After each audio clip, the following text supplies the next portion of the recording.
Сайн байцгаана уу? Монгол Цэргийн нэгдсэн холбооны захим сайтаар ярьдаг уран зохиолынхоо ярилцлагыг өнөөдөр эхэлж байна. За бид нэр өмнө 216 зохиол яриад 103 сар завсарлаад өнөөдөр яриагаа эхэлж байна. За өнөөдөр бид нэр Отгон тэнгэр сургуулийн захим сайтаар ярьж байгаа. За өнөөдрийн бидний ярих зохиол бол Францын төдийгүй дэлхийн нэртэй зохиолч Эмиль Золягийн Жерминал романыг ярина. За Эмиль Золя гэдэг хүн 1840-с 1902 онд амьдарсан ийм хүн юм байна. За Эмиль Золягийн зарим зохиолуудыг монголчууд бас уншсан. За Эмиль Золяд хамгийн их өрсөлдөгч нь хэн байсан бэхээр Францын зохиолч Онер де Бальзак байсан байна. За энээр Эмиль Золяд хамгийн их нөлөө үзүүлсэн зохиолч бол Оросын зохиолч Достоевский юм а гэж бас одоо судалгаанд дурддаг. За Эмиль Золягийн зохиолын гол сэдэв бол ажилчин анги, Францын ажилчин анги, дэлхийн ажилчин анги. За Эмиль Золя ядуу зүдүү гэр бүлд өсөж өндөх гашуун хувьцаа тохиолдсон. За ямар учиртай вэ гэхээр эцэг нь герман хүн Францад одоо инженер байж байгаад Эмиль Золяг нялхгүйчэр насанд нас барсан. Ингээд ээжтэйгээ хамт амьдарч эхэлсэн. За ээжтэйгээ хамт амьдраад нэг 10 жилийн дараа энэ хоёр хүний амьдрал туйлын их ядуурсан. За энэ хоорондоо Эмиль Золя бас зарим нэгэн зохиол өчээд одоо ядуурлаасаа гарахын тулд ер нь зохиол бичгээ болдгийм билүү. Өөр ажил шилждгийм билүү гэж бодож байсан. За Эмиль Золя хэд хэдэн удаа их сургуульд шалгалт өгсөн боловч одоо тэр үнд тэнцээгүй. За ингээд асар их уншиж дэлхийн уран зохиолын өвдөө танилцж за Францын ажилчин ангийн амьдралын гүнд байсны ачаар энэ ажилчин ангийн сэдвтэ томоохон зохиолуудыг бичих болсон. За үүний нэг нь Жерминал роман. За энэ романыг 1866-аас 1869 онд бичсэн. За энэ Монсон гэдэг отод ажилладаг 10-аад том уурхайн 10,000 орчим ажилчны амьдралыг энд ямар нэгэн хэмжээгээр төрслөн үзүүлнэ. Гэхдээ та нөхөд сайтар ойлгож байгаа. Хэд 4-5 айлаар 4-5 күнээр энэ уурхайчдын нийгмийн төлөөлөл болгож энэ амьдралыг төрсөлсөн. За Эмиль Золя ингээд уран зохиолд шамдаад за ингээд цаашаага 90 цент хүрч дэлхийд нэртэй зохиолч болж одоо Германы Гетто байдаг юм уу? Францын Шарль Диккенс байдаг юм уу? За Онер де Бальзак байдаг юм уу? Ийм одоо сонгодог зохиолчтой энэ тэнцвэрч зохиолч болсон байх юм аа. За энэ Жерминал гэдэг нь ямар үг гэхээр Францчуудын хувьсгалын календар гэж байсан. Тэр календараар энэ Жерминал гэдгийг 8 сарыг намрын ихэнх сарыг хаврын ихэнх сарыг Жерминал гэд нэрлэдэг юм байна. За ингээд Жерминал романы гол баатар Этен Ланте гэдэг залуу. За энэ 21 настай төмөр замын ажилчин байж байгаад ажилчдын дунд бас зүү ус яриа гаргасан гэж ажлаасаа көөгдсөн. За тэгээд ажил ирээд одоо харанхуй үдшээр Монсон хотод ирсэн. За Монсон хотын захар руу орж ирээд уурхайчдын одоо тосхон байдгийн байна гэж мэдсэн. За тэгээд ажилд орох одоо тийм боломжийг ирж айсан. За өөрийгөө захиргааны механикэд танилцуулсан. За уурхайчдын Ахмад уурхайчид за одоо захиргааны механикч одоо манайх ажилд авах оронтой байхгүй байхаа да гэж ингэж урьдчилсан мэдээлэл өгсөн. За ингээд энтэй көөцөлдөж байгаад энэ уурхай ажилчин болсон. За энтэй Май гэж одоо Ахмад уурхайчны тусламжтайгаар уурхайн ажилд богино цагийн дотор шамдан суралцаж чадварлаг итгэл хүлээсэн ажилтан болсон байх. За энэ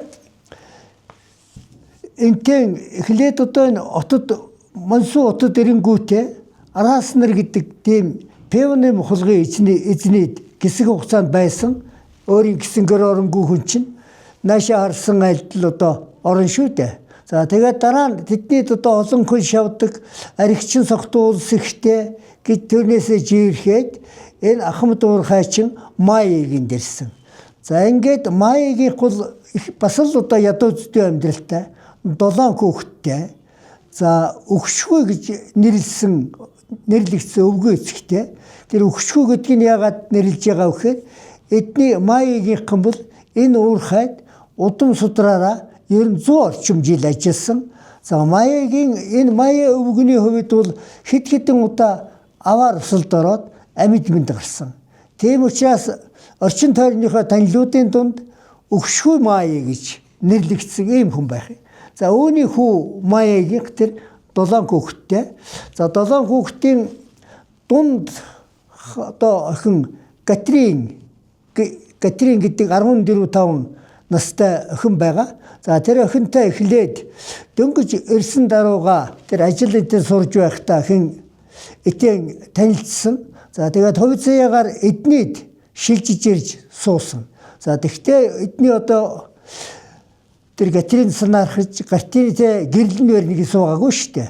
Зүгээр л одоо эднийд Ахмад уурхай чинь намайг ажилд дадлгажуулсан гэд ингээ суусан. За энэ Маягийн хос баярлж байсан. Яагаад гэвэл күнс нэмнэ гэдэг үгээр энэ банайд бас нэг ийм ажилтсан залуу байна гэдэг чинь манай одоо хоол хүнсэнд их нэмэртэй юм а гэж ингэж үзчихсэн. За ингээд хожим нь энэ этэн ажилчдын дунд их нэр хүндтэй болж ерөөсөө энэ ажилчдын ядуу зүдийн амьдралаас гарахын тулд бид нэр одоо бослог хөдөлгөөн гаргах ёстой. Уурхай эздэд эсэргүүцэл үзүүлэх ёстой юм а гэж ингэж үзсэн. За тэгээ энэ хоорондоо этэн залуу бас дэлхийн одоо нэртэй улс төрчдийн номыг үзсэн. Тухайлбал одоо Марксыг, Прудоныг, Ласлиг унссан. За тэгтээ унссан болгоноор төдийлөн сайхан ойлгохгүй байсан. За тэгтээ ямар боловч нэг тийм улс төрийн бослог хөдөлгөөн, ажилчаа ангийн тэмцэл гэдэг бол ийм одоо хэв маягтай, ийм ирээдүйтэй юм байна гэж ингэж мэдсэн. За ингээд энэ уурхайн ажилчдын ажил хаялт болсон. За ажил хаялтын ерөнхий удирдагч нь ажилчдын дунд их нэр хүндтэй хүн болвол этэн болсон. За ингээд тэр Монсуу уурхайн ойролцоо байдаг томоохон ойд очиж одоо цуглаан хийсэн. За цуглаан гэдэг бас л одоо их одоо санаад өгөхгүй олон хүн цуглаж байгаа. Ерөнхийдөө 10,000-аад ажилчдаас 5-6 мянган энэ цуглаанд очсон байсан. За очоогүй ерөнхийдөө энэ цуглаан дээр яригдсан санаануудыг дэмжиж байсан. За ингээд этэн ерөнхийдөө одоо тэр Монсуу хотын ажилчдын удирдагч болсон. За ажилчид бол этэнийг одоо өөрийнхөө удирдагч гэж үнэлдэг их нэр хүндтэй болсон. За ингээд энэ ажил хаялт зогсохгүй нэг 2-3 сар болсон. За гэтэл этэн бас энэ ажил хайж байгаа юм чи одоо тэгээ цалин мөнгө байхгүй. Тэр ажил хайж байгаа хүмүүсд одоо ямар хөө янзтай тэтгэмж олгох уу гэдгийг санаачлаад дундын касс гэдэг юм байгуулсан. За тэгээ дундын касснасаа ганц нэг сар одоо цалингийн өгч яваад сүүлдээ одоо дийлхэ байгаад за тэнд интернационал гэдэг байгууллага Европод байгуулагдсан. Өөрөөр хэлбэл Европын ажилчийн ангиудыг нэгтгэх ийм учиртай байгууллага. За тэгээд тэр байгууллагаас тодорхой хэмжээний тусламж үзүүлсэн. За сүүлдээ одоо бид мөнгөгүй боллоо. Та нарт тусламж үзүүлж чадахгүй боллоо гэж ингэж мэдэгдсэн. За ингээд энэ уурхайд том юу болсон? Осол болсон. За тэр осол нь ямар учиртай болсон юм бэхээр энэ Оросоос дөрвж ирсэн нэг нөхөр байгаа Суворин гэж. За тэр бол Бакуны анархист үзлийг эрхэмлдэг ийм хүн. За жожиг ганцаараа амьдардаг. Гэтэл тэр сувууран нэг шин очоод тэр уурхайн бэхлэлтийг одоо эвдсэн өөрөөр хэлбэл тулгуур модууд тэрийг хүрээдэж яад. За тэгээ маргааш нь уурхайн том осол болсон. За ингээд энэ ослын үеэр ерөнхийдөө нэг 40-од хүн уурхайн гүнд дарагдчихэ гэдгийг нь ойлгомжтой болсон. За яагаад ингэж 40-од хүн дарагдсныг мэдж байгаа вэ гэхээр уурхай руу орох болгондоо өөрийнхөө нэрийг бичүүлээд гэрэл авдаг юм байна. Тэгсэн тийм нэрээ бичүүлсэн улсууд дотроос нь 40-од хүн ингээд дутаж байдаг. За энэ тэгээд цэрэг зэвсгэлсэн цагдаа нар ирээд энэ босгочдыг одоо буудсан. За хамгийн одоо нүүрэндэн төрж явсан хэд хэдэн хүнийг буудаж алсан. За энэний дотор нөгөө Мая буудуулсан. Залуу ажилчин Мая одоо өгшгөө үгэн биш шүү дээ. За ингээд Маягийн эхнэр за эмэгтэйчүүдийн нэр өгөөгүй байгаа. Маягийн эхнэр 7 өнчин хүүхэдтэй үлдсэн. За том хүү гэрлээд гарсан. Том хүүгээ гэрлээд өргөх тусгаарлахад Маягийн ээж бас дургүй байсан. Яагаад гэвэл манайхаас одоо цалин авдаг хүний тоо нэгээр хорогдлоо гэж. Ингээд Маягийн дунд охин Алзари өсгөлөнгөөс улж халуураад өгсөн. За түүний дүүн бас нэг 2 дэрсгэн охин турсан эцсэн гэж одоо хүний нүдэнд харахын аргагүй болсон. За баг нь одоо баг охинтой тэр нь одоо ээжийнхаа гөхнөөс гараагүй ийм охин. За ингээд эднийх л маш хэцүү амьдралтай учирсан. Ингээд Маягийн сууга этэний бас ямар нэгэн хэмжээгээр тусуулж байсан. За Мэтэний одоо дунд охин юм да Катрин. За Катрин бас уурхайд ажилдаг. За ингээд гинийх Маягийн өлсгөлөнд очираад Мегрэ гэдэг нэг айл байдаг. За Мегрэ гэдэг нь ямар учиртай айл вэ гэхээр тэр отын хоолны зээл авъя гэж ирсэн улсуудад тодорхой хэмжээгээр зээл олгож баяжсан юм хүн дараа нь өндөр үнээр төлөвлөдөг. За тэгвэл тэр ажил хийсний дараа бол тийм хүний тоо маш их олсорсон. За хэний Маягийн бэлэвсэн эхнэр Мегрэ дээр нэг удаа очсон. Хоолны тусламж үзүүлээч одоо өнөөрөө манайх идэх юм алгаа гэж. За Мегрэ ямар хариулт өгсөн бэхээр танах одоо өсөж яваа охин Катрин гэдэг охинтой түүнийг над руу явуулахгүй юу гэж. За тэрний өгсөн үгэл Мегрэ бол ямар санаатай хүн бэхээр залуухан хүүхнүүд охтууд очихоор заавал бэлгийн харилцаанд олж байж түүнийхээ төлөөр болгож одоо хоногийн хоолны зээл олгодог ийм залтай этгээд. За ингээд энэ ажил хаялтаар одоо олон эмэгтэйчүүд нэгдээд Мегрэг рүү дайрч Мегрэг алсан. За Мегрэг алаад одоо энд ярихад эвгүй юм бэлэг эрхтнийг гартаа бариад олон эмэгтэйчүүд үзүүлсэн. За биднийг нөгөө эзэгнэж байдаг.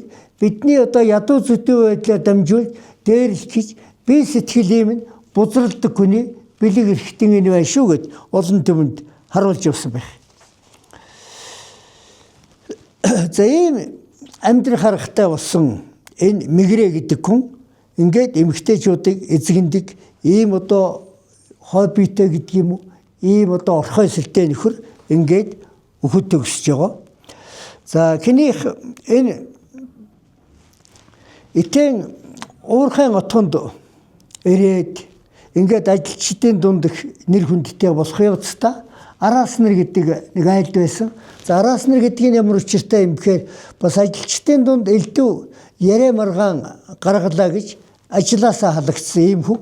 За ажилласаа халагдаад араас нар зүгээр суугаагүй.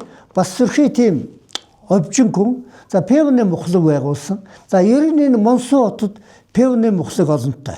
За яагаад ингэж Монсуу хотод певны мухлаг олон байна вэ гэхээр ер нь уурхайчин хүн хоолой руу орсон тоос нүүрсний тоос ходоод руу орсон нүүрсний тоосыг цэвэрлэхэд пев онцгой хажид бүхэлдээ ундаа юм а гэсэн тийм цуурхалж юм уу тийм дэгдэж уурхайчдын дунд дэгдэж за тэр уурхайчдын тухайд дотор одоо ихтгэл үнэмшил болж за певны мухлагууд бол байнга одоо зочинтой байх болсон. За өөрөөр хэлбэл ялангуяа цалин буусан өдөр юм уу хэд гурван илүү мөнгө олсон өдөр заавал энэ араас нарын очиж пев уудаг ийм. За араас нарын бас бутад певны мухлагаас арай одоо дохтой.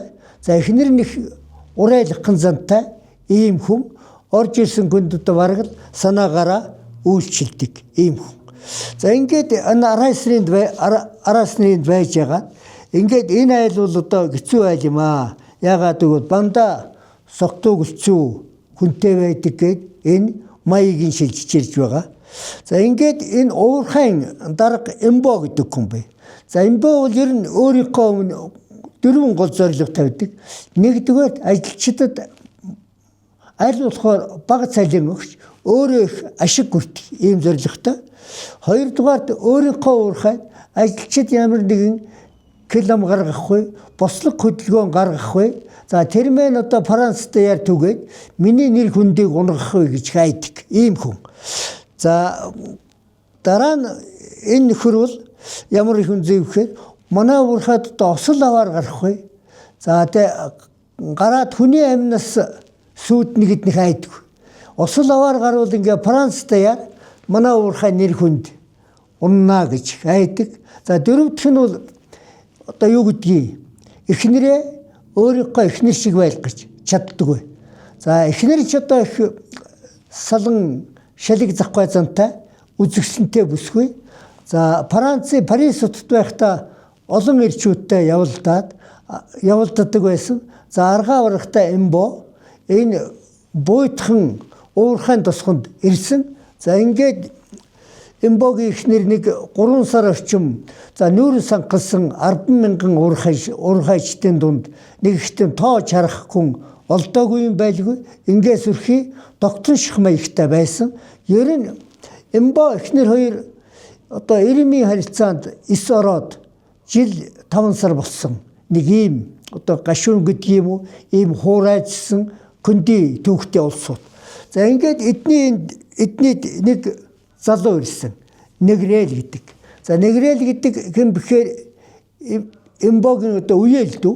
Өөрөөр хэлбэл Эмбогийн зэ. За тэгээд тэр үед одоо мэдээж одоо нийтээрээ суудаг орон сууц байхгүй байсан. За гаднаас ирсэн хүн тодорхой нэгэн одоо айл суудаг ийм байсан. За тэгээд Эмбо өөрийнхөө зээдүүг өөрийнхөө гэрт байлгасан. За ингээд залуу сайхан инженер. Ингээд энэ манай төрөл хүн байна, ойрын төрөл байна.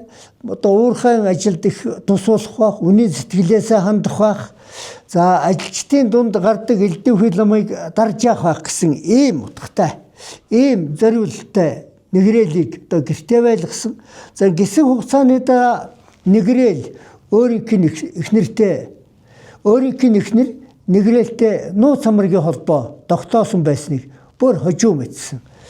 Шин унтж яхад нэг тийм көлнөцгөн болтой хүн өрөөрөө Негрэлийн өрөөнд ордог байсныг хожим нэргэж сансан. За тэр эхнэр нь одоо шин аргагүй шинээр тэр залуу өөрөөсөө 20 дүү залуу инженерийн өвөр тооддог байсан байх шүү дээ гэж ингэж дүрсэлсэн байгаа. За ингээд кинийх Эмбогийн бол одоо хувийн амьдрал нэг иймэрхүү. За гэтэл уурхайчид ажил хийгээд Эмбогийн үүдэн дээр очсон. За Эмбо тэдэнд ямар хуу янзын одоо өөрийнхөө сэтгэлийн өчгийг тайлсан бэ гэвэл за та нар өнөөдөр салин багтай байна, амьдрал ядуу байна гэж агсаж байна. Энд чинь одоо хүний амьдрал тохиолддог бас л нэг тийм үйл явдлаа. Гэтэл одоо хайр дурлал, хайр сэтгэл гэдэг юм хүн дутна гэдэг бол хүний одоо амьд яваа насанд тохиолдож байгаа хамгийн эмгэнэлтэй зүйл юм гэж ажилчдынхоо мөн уйлдаг. За тэр нь ямар учиртай вэ гэхээр манай эхнэр намайг ингээд хайцсан гэж ярьдаггүй. Зүгээр л тийм үг хэлээд ингээд уйлж байдаг. За энэ дээрээс зохиолч миний ойлголтоо зохиолч юу хэл гэсэн бэхээр хүний амьд яваа насанд тэр дотор гэр бүлд хамгийн их халуун дотн байх ёстой хүчин зүйл бол хайр сэтгэл юм а гэж аяндаа мэдэгдэж байгаа. За ингээд Оросоос ирсэн тэр Суворон гэдэг нөхөр зожиг ганцаараа амьдардаг. За тэгсэн мөртлөө Этентэй бас танилцсан. За Этенд бас зарим нэгэн зүйлийг зааварладаг. Ухаандаа Этенийг тэр ажилчин ангийн удирдагч болгохтон. За ингээд энэ нөхөр бол өөрөө анархист үзэлтэй хүн. Ер нь уурхайн дарагч байх ёсгүй, төрч байх ёсгүй, засаг захиргаа байх ёсгүй гэж ингэж үздэг хүн шүү дээ. За тэгээд Суворон ямар одоо ов живэнд хөтлсөн байгаа. Нэг харанхуй шинээр очиод ингээд уурхайн бэхлэлтийг эвдсэн, көрөөдөө тайцсан. За маргааш нь ингээд ажилчид уурхайд ороод уурхай том осол гарсан. За түрүүн хэлсэн нэг 40-од ажилчин ингээд уурхайн гүн дарагдсан. Уурхай бол ерөнхийдөө гүнээрээ нэг 150 метрийн дороос нүүрс гаргадаг юм байна. За тэгээд энийг одоо тэр төмөр зороосоор ингээд татаад гаргадаг. Татаж гаргасны одоо мороор чирж гаргадаг иймэрхүү юм байна. За энэ 40 хүний дотор Этен, Катрин хоёр байсан. За Этен, Катрин хоёр ер нь Этен бол тэр уурхайн одоо бүхэл нөхсөвийг газар доогуур байдаг нөхсөвийг мэддэг. За нөгөө талаар энд бас нэг юм одоо оромж байсан. Тэр оромжид бол нэг бүлэг хулгайч хэдэн хүүхдүүд тэр оромжинд байж за тосгоноос юм хулгай гэд тэнд тураадаг. За Этен, Катрин хоёр тэр оромжийг арай хийж олж ороод за нэг 2-3 хоног хоолтой байсан. За тэгээд хоол нь дууссан. За усгүй болсон. За тэгэхээр тэр уурхайч нуурхаар ийм болдго юм байна. Тэр бүхэл уурхайн хонгил нөхөдөр устдын үрдэг юм байна. За эхлээд одоо нэг тийм төрүүгээр татах шагаагаар татах ус байснаа төрүүгээр татах ус. Тэгээ бүхэлдөө тэр хонгил усаар дүүрээд тэр хонгилд байгаа усууд бол гарцаагүй ингээд амь насаа золиосолж амь үргддэг юм байна. За ингээд Этен, Катрин хоёр нэг тийм хоргодох оромжинд байж байгаад амьд үлдсэн. За гисэн чиг Катрин уг нь одоо туранхай эсэгхий амтан. За тэр Шаваал гэдэг нөхөр залуу Катринийг одоо гудамжинд явахт нь гів гинтхэн одоо гүчирхийлээд гэртээ аваачиж зодож анчаад чи одоо миний эхнэр байх ёстой гэд ингээд гэрээсээ гаргахаа байсан. За гэр нь маягийн гол хөөрхөө охиноо харуулдаад байдаг, охин ирдэг. За тэгээ сүүлдээ одоо иймэрхүү болж гээд учрыг нь болоод гэдгийм одоо мэдд таниад за охиныхоо төлөөж бас нэг тэгж ирсэнгүү гэж зовхоо болсон. За тэгтээ тэр Шаваал гэдэг харгис амтны гарт орсон харамсалтай юм гэж. За ингээд тэр уурхайн ослоор ямар одоо тийм ховорхон хувь тохиолдлоор за Катрин, Этен хоёр тэр уурхай дарагдсан хүмүүсийн дотор байсан. За ингээд Катрин их туранхай эцэнхий гүн байсан учраас, хүүхэд байсан учраас одоо аригийн даалгүй, өлсгөлөнгийн аригийн даалгүй одоо өлсөд цангаж нас барсан. За ингээд Этен нэг юм амьд үлдсэн. За гэтэл энэ уурхайн осол дөрчсөн уурхайчдыг аврахаар нэгрээл тэргүүтээ гисэг ажилчид тодорхой баг болоод нэг 10 хоног ажилласан. 10 хоног. За 10 хоног ажиллаж ээж арайхад тэр одоо хүмүүсийг гаргаж авсан, амьд мэд цөөхөн үлдсэн, амьд мэд цөөхөн үлдсэн нөхдүүдийг гаргаж авсан. За ингээд ерөнхийдөө босгочд буцаад ажилдаа орсон. Яагаад гэвэл одоо уурхайчдын цалингийн шинэвдэггүй. Өөрөөсөө өлсгөлөнд ороод хоногийн хоолгүй боллоо. За босгочд буцаад ажилд орохдоо Этен нөгөө нэг хайрлж хүнд итгэж байсан, бидний удирдагч гэж үзэж байсан Этенийг ерөнхийдөө нэг дээрээ чархаа байсан. Галзч байдаг болсон, үзэн яддаг байсан. Бараг л одоо зарим чамайг хаад айрлцсан газар амичин хөнөө шүү гэж зарим нь одоо гэлж байсан. За ингээд Этен одоо өөрөө хэлвэл энэ уурхайд би одоо амьдрах орон зай алгаа гэд ингээд Франц руу явахаар шийдээд за хамгийн сүүлд маягийн Беливсэх нэртэй тааралдаж салах ёс гүйцэтгээд за тэгээд Катринд харамслаа илэрхийлж за өөрийнхөө гэрт байлгасан маягийн Беливсехнэрт талархлаа илэрхийлээд ингээд явж байгаа. За энэ хооронд баячууд ямар хөө янзтай амьдарч байна гэдгийг зохиолч нөгөө талд нь төрсөлсөн. За энд одоо уурхайн дарга Эмбо.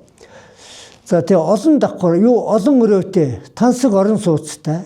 За эхнэр гэдэг одоо үзэсгэлэнтэй сайхан хүүхэн гоёж гоодож явдаг, тосгоныхонд одоо гайхуулдаг. За эднийх бол одоо хамгийн амттай хоолыг зэрэгэлдээ отоос сүүхтэргээр явж авчирдаг. За тэгээ биенийг баячууд биенийг урьж байнга дайллага гэдэг. За энд Грегуар гэж нэг баян айл байгаа. За тэднийх бол Сейшел гэдэг ганц охинтой. За тэгээд тэр Эмбогийн эхнэр бас залжин эмэгтэй. Өөрөөр хэлбэл тэр Неграл гэдэг инженер залууг эдний ганц охин Сейшелтэй суулгахаар санаа сэтээд за энэ хоёрыг одоо танилцуулаад дотны үерхдэг болоо юу юуг одоо хурим хийхин даваан дээр ийм осол гарсан. За тэгвэл Негрэл амьд байгаа шүү дээ. Сейшел амьд байгаа. За ингээд энд Сейшел нөгөө Майгийн нэг орж ирсэн. За энэ ямар учиртай вэ гэхээр ядуу зүдүү айлуудыг гисч бас тэтгэлэг өгдөг гэсэн бас нэг юм нэр хүнд болгоснаатай.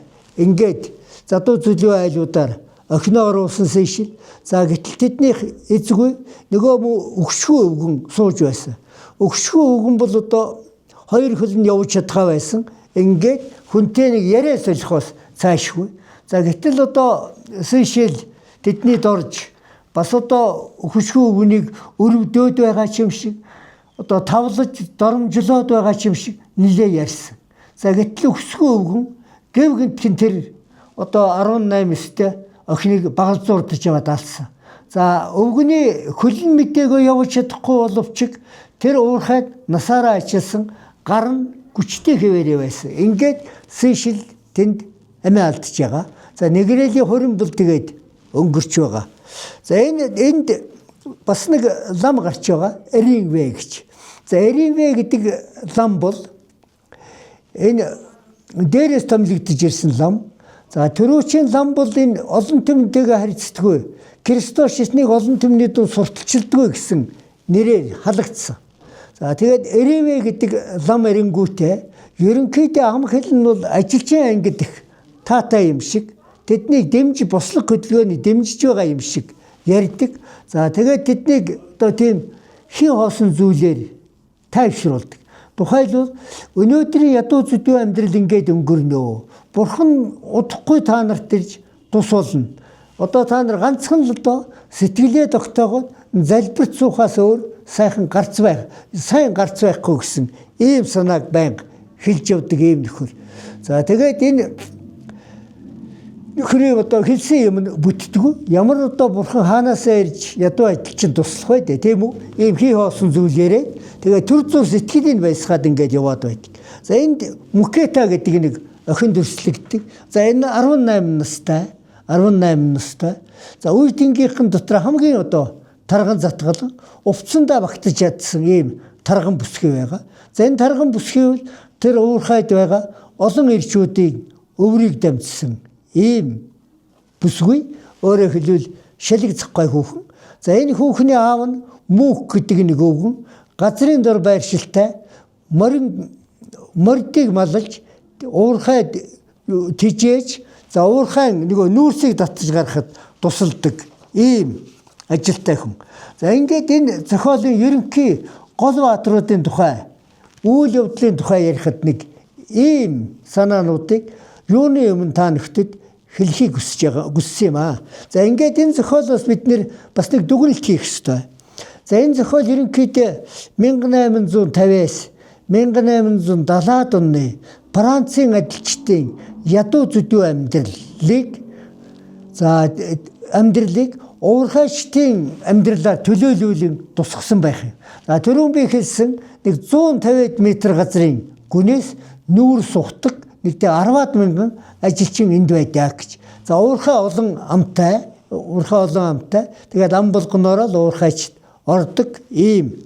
За ингээд энэ ядуу зүдүү амьдралаас гарч чадаагүйгээр энэ зохиол төгсөж байгаа. За яагаад гарч чадаагүй гэхээр ер нь тэр хувьсэл хийж ажилчид өөрийнхөө эрх мэдлийг тогтоож за баячуудаас өөрийнхөө эрх мэдлийг авч өөрийнхөө амьдралыг дэвшүүлэх тийм цаг нь болоогүй байсан юм байна гэж уншигчид ойлгогдож байгаа. За тэгэхдээ эмээл зохиолчул өөрөө үнийг ирээдүйг бас ямар нэгэн хэмжээгээ зөгнөж өнөөдрийн амьдрал дээр тулгуурлаж ирээдүйг дүгнсэн зохиолоо гэж энэ уран зохиол судлаачид дүгнэдэг юм байна. За дараа нь Эмил Зоолиг этенийг төслөхдөө өнөөгийн энэ улс төрийн мэдлэг ажилчдын нэг үе ажилчдын тэргүүлэгч байсан этен бас зарим нэгэн талаараа гинэн томоогүй айш гаргасан. Зөвхөн ажил хайснаар уурхайн эзэд цалингаа нэмэх, уурхайн ажилчдын аж амьдрал сайжрах юм гэж бодсон. За гэтэл Францад ер нь тийм үйл явдал болох учрал тохиолдол хараахан бүрдээгүй байсан. Өөрөөр хэлбэл Францын засаг захиргаа хоёр дахь бүгд найрамдах улс хүчтэй байсан учраас бослогыг дээрээс нь цэрэг ирээд даруулчихж байгаа. Ийм дүр зураг энэ зохиол харагдаж байгаа. За 3 дугаарт нь интернационал гэсэн нэг тийм байгууллага төрслөгдөж байгаа. За түрүүн хэллээ бид нэр энэ Францын ажил хийсэн ажилчдын нэг 2-3 сарын цалин интернационал мөнгөөр хангасан. За ингээд интернационал цаашдаа мөнгөгүй болсон. За интернационал гэдэг нь тухайн үед 1800-аад оны сүүлээр Европын ажилчин ангийг хүсэл зориг тэмцлийн нэгдэх зорилготой байгуулагдсан ийм улс төрийн шинжтэй олон улсын байгууллага байсан. За энэ байгууллага энд бас л одоо нэр төр нь гарч дуур цуурайн сонсогдож ажилчдын дунд бас анхаарлын туссан байгууллага болсон байхаа мэдэгдсэн.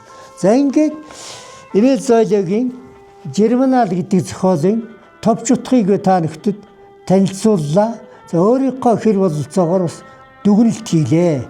За ингээд бидний яриаг анхааралтай сонссон та нөхдөд талархлаа илэрхийлье.